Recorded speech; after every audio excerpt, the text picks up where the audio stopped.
So, good day mga pre-range. Yan. Update sa ating dominant CCF1. So, 18 days from hatch, no? Ito na sila. So, meron tayong isang mortality. Isa lang yung mortality yung natin sa ngayon. So, sa pag-alaga ng sisiw, no? Lalong-lalo na kapag mga ganitong kaayos na sisiw, kaganda.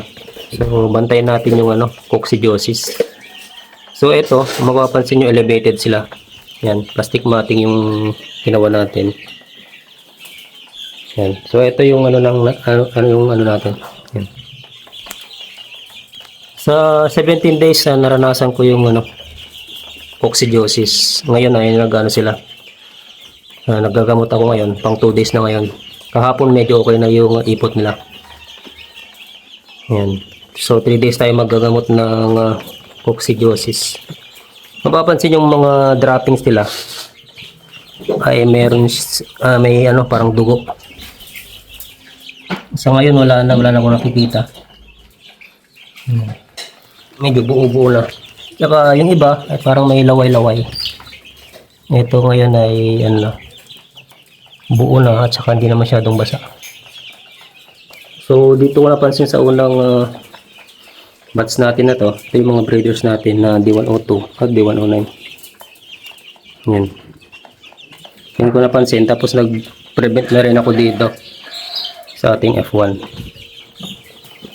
So, yung gamit ko ay yung Sulfar QR. Ito. Ito yung gamit natin, Sulfar QR. So, sa isang sachet, 5 grams to, halo lang sa 1 gallon o 4 liter na tubig. So, ito yung pinapainom ko ngayon. Yan. So, medyo madilaw yung inumin nila. Tapos kapag hapon ay sa umaga lang ako nagbibigay, tapos hapon yung bacterial flushing ay pang Trimidine ang gamit. Nasa labas kasi lang papakita ko. So ito yung gamit ko kapag hapon, Trimidine. Mga vitamins nila, Dectrol, Calphosbet, tapos Progastro. Yun yung pinapavitamins natin, saka Nutrizyme.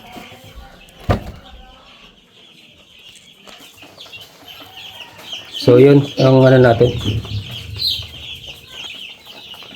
So yun, coccidiosis, maaga akong tinamaan.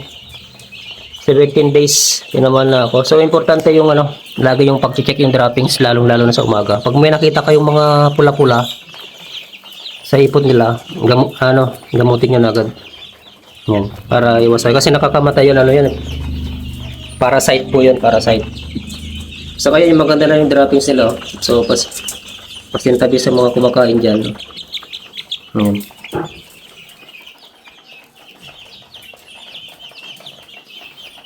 At maayos na rin silang kumain ngayon. So, ulitin ko lang, Sulfar QR sa umaga at yung yun yung program ko dito. Trimidine yung pinang-bacterial flushing ko. So, consistent yan hanggang 3 days, hanggang bukas pa. So, ngayon, ngayong araw, ay medyo okay na yung ipot nila. Wala na akong nakitang dugo. Pero may mga basa pa. Ayan. So, yun lang. And happy farming.